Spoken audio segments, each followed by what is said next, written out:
Love needs air to breathe. Expectations suck the air out of a relationship.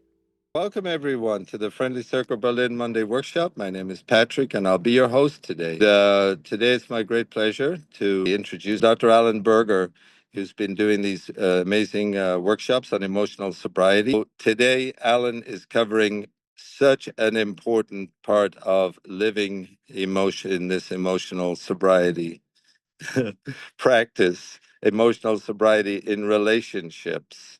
So, Alan, thank you so much. Hello, everyone, and welcome from wherever you are. As Patrick said, today we're going to be digging into, emotional sobriety and its application to relationships. Um, the way that I've been talking about emotional sobriety lately is to think of it as learning to live differently. So take that in for a minute, is that emotional sobriety is learning to live our life differently.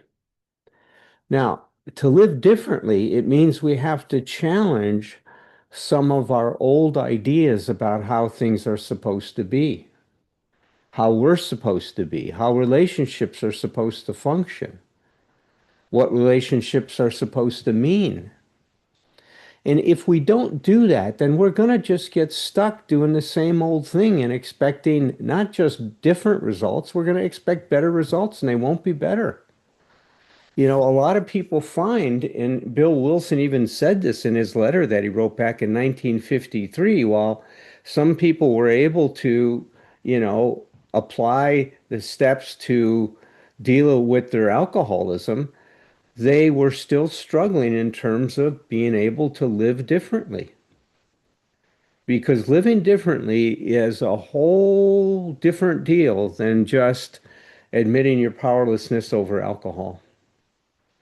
It's got a lot of different roots to it that have to be examined. So think about today as kind of an overview of what we're going to do, and then in future talks I'll be digging into certain aspects. Well, let's start by, like I said, getting an overview of this whole process. So let's think of emotional sobriety as a process that transforms a consciousness that makes it impossible to function well in a relationship into an enlightened consciousness that creates room enough for two people. See, as what you're going to see is that our, the way I want to call it is our being stuck in our development. If you've heard me talk before, I don't believe we're sick. I think we're stuck. We're stuck at a stage in our emotional development.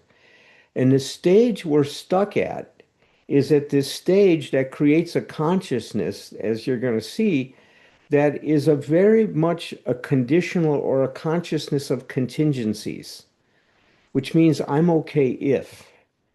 And that stuckness is really reflective in the fact that we make everything about us. Is we take everything personally. We become the center of the universe.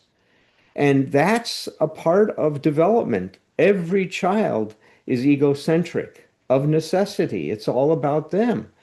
And if we have the right emotional experiences in our life, meaning that we get frustrated enough and in the right way, and our frustration is dealt with by our parents in a certain way, we're going to realize that it's not always about us. But to have parents that have that kind of enlightenment is very rare.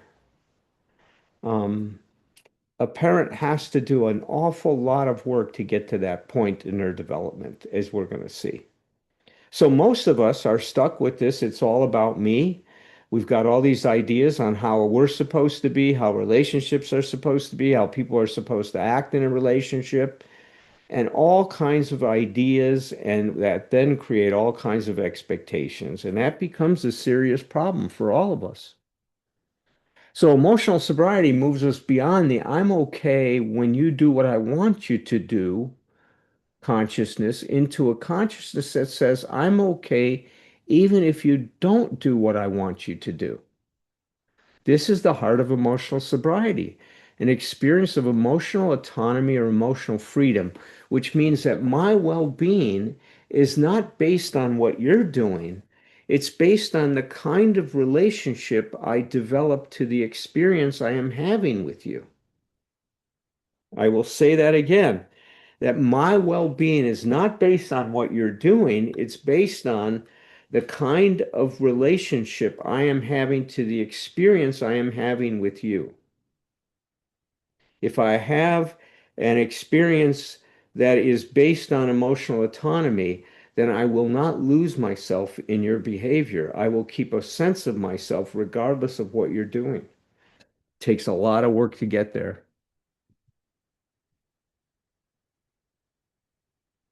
Suddenly, I realized what the matter was.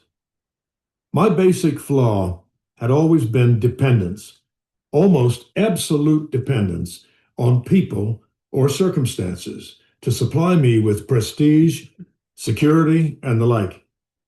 Failing to get these things according to my perfectionist dreams and specifications, I had fought for them. And when defeat came, so did my depression. So this is an excerpt from Bill Wilson's letter on emotional sobriety that was published in the 1958 Grapevine. This is what his insight was, is that he realized that his basic flaw, and that's what he called it, had always been dependence. Later on, he called it an emotional dependence on people or circumstances to supply him with self prestige, means self-esteem, security, which meant to him in this black and white world that his lack of development had created, that he was going to feel good all the time, never feel any anxiety or depression or disappointment or frustration and the like. When things didn't go according to his plans and his ideas and his what he called perfectionist dreams and specifications. You see, because when we generated these ideas, they became a black and white issue. They became absolutes. And we had this idea that if things went this way, that we would be okay. And so because he believed that with every cell in his body, he felt like he was fighting for his life. So he would try to get people to do what he wanted them to do. And when they didn't, when they opposed him or didn't cooperate with his demands, he felt defeated. He became deflated and he became depressed. Other people have a different response to that. When things don't go their way, instead of fighting for it, they try to fawn or people please to try to get the other person to do what they want. But no matter what, if I am trying to manipulate you to be a certain way, it means that I am selling myself short. I'm living what we call the big lie that I need you to be a certain way for me to be okay. That is not true. I need to be a certain way to be okay. It's not about you being a certain way to make me okay. There wasn't a chance of making the outgoing love of St. Francis a workable and joyous way of life until these fatal and almost absolute dependencies were cut away. Because I had over the years undergone a little spiritual development, the absolute quality of these frightful dependencies had never before been so starkly revealed. See, this is one of the reasons why lately I've been advocating, along with Ernie Larson, that we do a second first step. And the second first step has to do with looking at that our lives had become unmanageable because of these fatal and almost absolute dependencies. And not only to do a second first step, but to take that idea that I need to look at my almost absolute and fatal dependencies and how they have impacted my whole life and work all the steps from that perspective. Understanding that I am powerless over changing that until certain things change. And as we know, what we've all experienced is change is paradoxical. We first must admit our powerlessness to be able to find power. We first must admit our unmanageability to start learning how to manage and cope better with our life. So, when he said he realized the absolute quality of these frightful dependencies were starkly revealed to him, That's what a second working of the steps will do. It will help you understand how our emotional dependency has just ravaged your life and been so toxic in your relationships with yourself and with others and with life itself. Reinforced by what grace I could secure in prayer, I found I had to exert every ounce of will and action to cut off these faulty emotional dependencies upon people, upon AA, indeed upon any act or circumstance whatsoever. Then could I be free to love as Francis did. Emotional and instinctual satisfactions I saw were really the extra dividends of having love, offering love, and expressing love appropriate to each relation of life. So, this is what Bill realized. He had to really focus on this as a major issue, and he had to make a commitment to himself to really turn this around and address it. Right? He had to exert every ounce of will and action to cut off these faulty dependencies upon people. That's understandable. People are shocked when they heard Bill say upon AA. Of course, the rest of it, indeed, upon any act or circumstance whatsoever.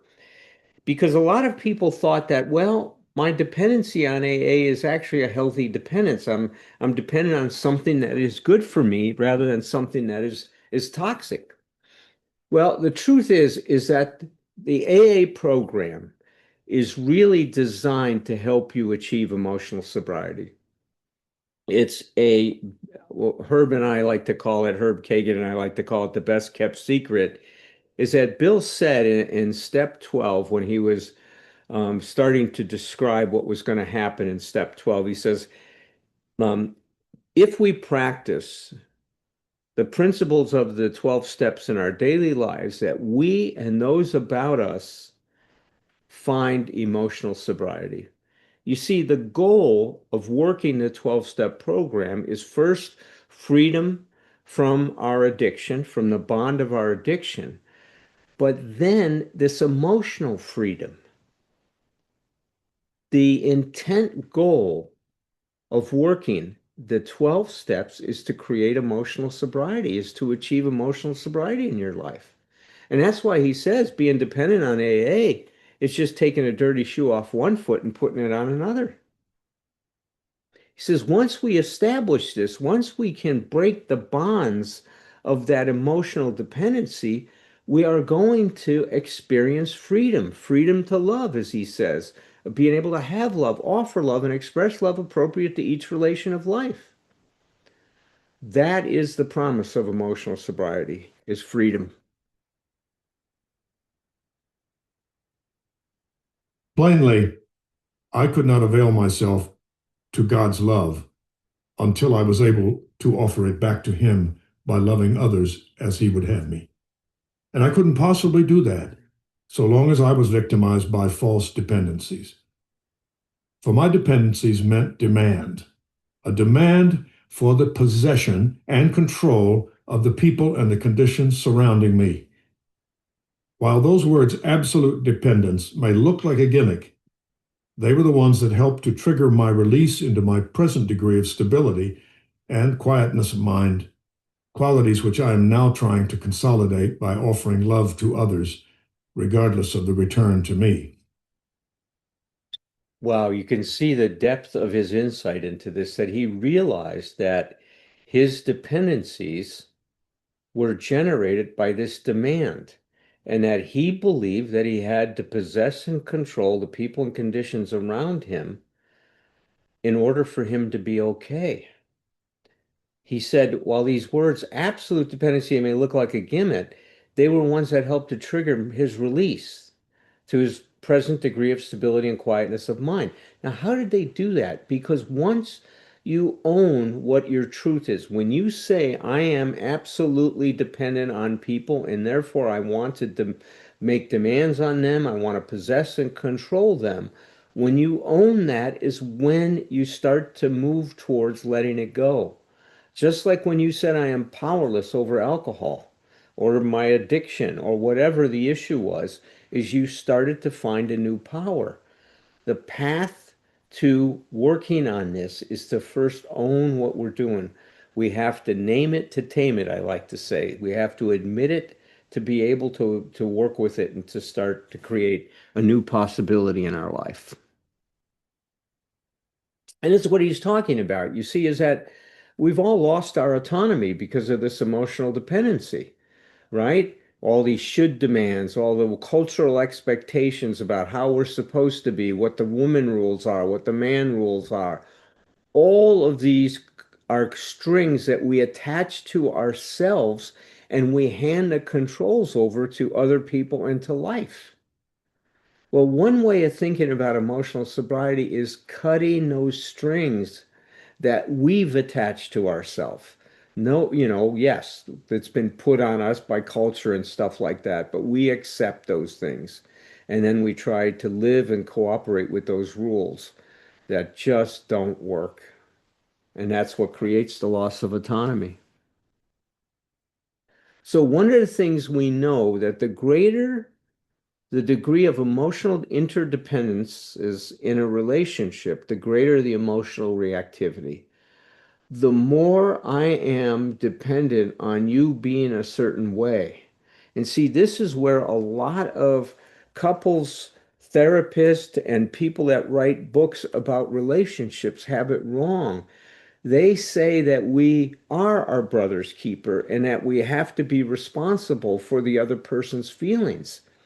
That's true to a certain degree, but it can't be the basis of the relationship.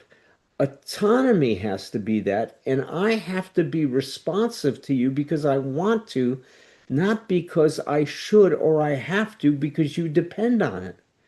It gets things too sticky when that happens. Then all those rules or demands come into play. Of course, I haven't offered you a really new idea, only a gimmick that has started to unhook several of my own hexes at depth. Nowadays, my brain no longer races compulsively in either elation, grandiosity, or depression. I've been given a quiet place in bright sunshine. I love the image that Bill creates when he says unhook these hexes at depth, unhook them. To unhook them at depth means that you have to look into your unconscious and see where some of this dependency started and what its origins are. And that's why this has not taken hold in the way that Bill hoped it would back in 1958 when this was published. He hoped that this would spearhead the next major development in AA, the development of emotional sobriety. Recently, we're coming to realize how important this is, but we're way down the road, aren't we, in terms of where Bill started back in 1930. So, what that means is that this is the road less traveled. This is requiring us to take a real good look at ourselves and to get real honest. As Bill said, we come to realize at some point that our troubles are of our own making. And that's what this emotional sobriety is all about, is taking responsibility for ourselves. Ernie Larson talked about it this way. He said that dealing with the mountain of living is what stage two recovery is all about. Think of stage two recovery as dependent on emotional sobriety. He goes, it's about getting on with life by facing those patterns, habits, and attitudes that control your life, our emotional dependency, or what Bill called absolute dependency, and which for perhaps the first time you're clear-headed, sober, or emotionally sound enough to face. That is the task we are being challenged with emotional sobriety. This is Dr. Vincent Miller. He wrote a great book that's a bit challenging to read, but it's called Intimate Terrorism. And he says in that book, we have lost our innocence about love and marriage. They no longer go together like a horse and carriage. Love and marriage go together like a horse and carriage. You guys remember that tune? He goes, it's like some deeper force has intervened, causing the horse to bolt and rush headlong into the woods. And that's what happened. We've become quite disillusioned with romantic love. It's very challenging. And none of us are well prepared for the challenges that we are going to face when we fall in love with someone and try to create a romantic relationship with them or a marriage. So, what's caused our disillusion? Well, I think a big part of this is that in our culture, dependency is fused with love. This generates a lot of expectation and creates many unenforceable rules. And when there are more expectations and unenforceable rules in a relationship, then there's no longer room for the people. You see, love cannot grow unless a relationship is safe and there's space for each person to be themselves. Love needs air to breathe. Expectations suck the air out of a relationship. That's a serious problem. You can see it with what Virginia Satir says. She made the observation that a lot of people feel if you're not eternally showing me that you live for me, then I feel like I'm nothing. If you're in a relationship and you love someone, you're going to want to meet that need initially, but eventually that's going to suck all the oxygen out of a relationship. Brandon says this thing is that romantic love is for grown-ups. It's not for children in the literal sense and also in the psychological sense. Not for those who, regardless of age, still experience themselves as children. See, that's at the heart of this problem. If I'm dependent on you, I am becoming your child and hoping you're going to give me things that my parents never gave me. That really destroys and damages so many relationships. So when we're dissatisfied or unhappy in our relationships, we need to take a hard look at what we expect from it and our way of being in it and our way of giving to it. We need to become aware of our own habitual ways of thinking and feeling, which give rise to our behavioral patterns, our attitudes, and our habits. You can see this when we talk about the idea that love has been fused with dependency. She says one of the truly basic problems is that our society bases the marital relationship almost completely on love and then imposes demands on it that love can never solely fulfill, especially a mature love. If you love me, you won't do anything without me. If you love me, you'll do what I say. If you love me, you'll give me what I want. If you love me, you'll know what I want even before I ask you. I've had that expectations in relationships. And I thought that was the right thing to have. My God, that's how ridiculous I was. She goes, these practices to turn love into a kind of a blackmail. She calls it the clutch. We hear other people describe it as taking hostages. We don't have relationships, we take hostages. So, we're going to talk about differentiation today. And what differentiation is, and one way to look at it is to understand this image here. Differentiation involves balancing two forces in our life. Our desire for union, for togetherness, for connection, our desire to please someone, to cooperate, to be a part of, to feel like we belong. And at the same time, our desire, which these are both strong instincts of being our own person, the desire to be true to oneself, to have integrity, to march to your own drumbeat, to be yourself. Now, when we grow up, typically our families are going to emphasize one side of this equation or the other. We will either be in a family that we call a centripetal family that pulls everybody in for togetherness, or a centrifugal family that throws everybody out. The families that pull everybody in have this idea that we all have to think and feel the same way for us to be close. And you see this if they go on vacation, they all have to do the same thing at the same time. There can't be any individuality. Individuality in those families that overemphasize togetherness is a threat to the togetherness. Other families are so isolated from each other, all they have is individuality. When they go on vacation, everybody does their own thing. And that when somebody wants some togetherness, they feel that their individuality gets threatened. So if you come from a family that really, really emphasizes togetherness, you will grow up with an abandonment anxiety if there's separation in your relationship. If you grow up in a family that emphasizes individuality, when someone wants to be close to you, you will experience what we call engulfment anxiety. And you will be concerned that you're going to lose yourself because you're going to be engulfed in this other person's desire for togetherness. Clearly, what I am saying is that a healthy person is a person that can enjoy being close, but also appreciates that separateness is not a disruption of connection. It's just another dimension. Because we see if at the top we put down connection, connection involves, instead of differentiation, put the word connection up there. Connection involves both of these components to be close when we want to be close and to be separate when we want to be separate. And that doesn't disrupt a relationship. They're just two different dimensions of the way of being connected to each other.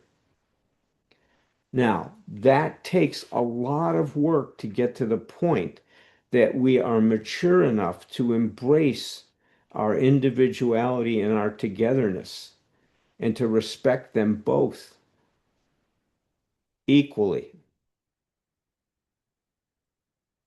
So think about it. What are you more comfortable with in your relationships? Do you want the togetherness component or the individuality component? What is most important to you? And whatever is, it's the other side. So the person that it wants togetherness thinks that if we had more togetherness, we'd be okay. But the truth is that person has to be able to appreciate the separateness and to be able to enjoy that in order to be okay.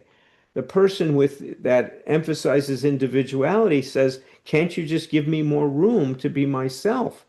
But in fact, what they need to do is to be comfortable with being together and to have union without losing themselves. Eric Fromm defined this kind of connection or differentiation as union with the preservation of integrity. Both sides are equally important. Union with the preservation of individuality is another way to think of what he talked about.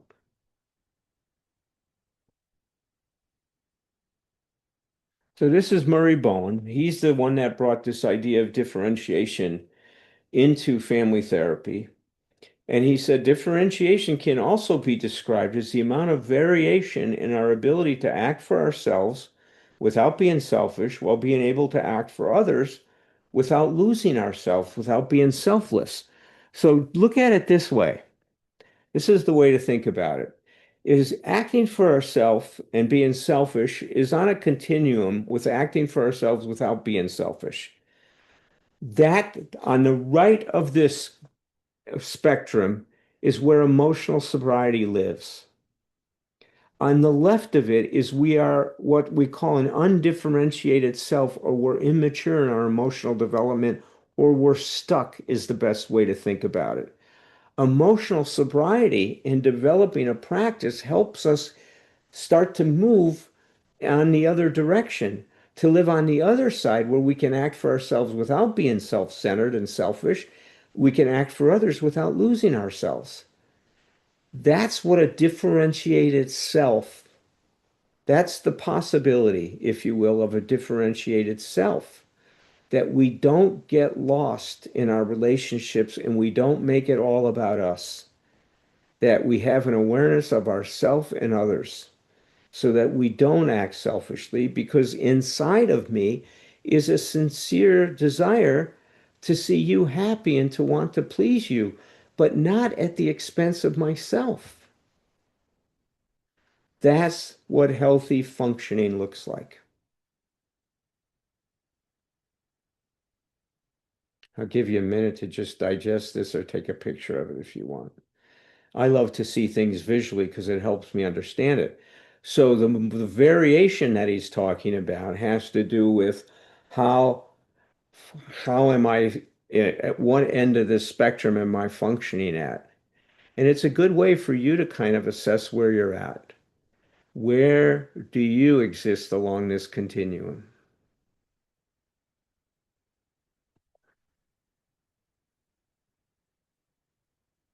So an active response. So an active response is a response that is, let's say, a response driven by our ability to respond and let the best of us do the talking for the rest of us.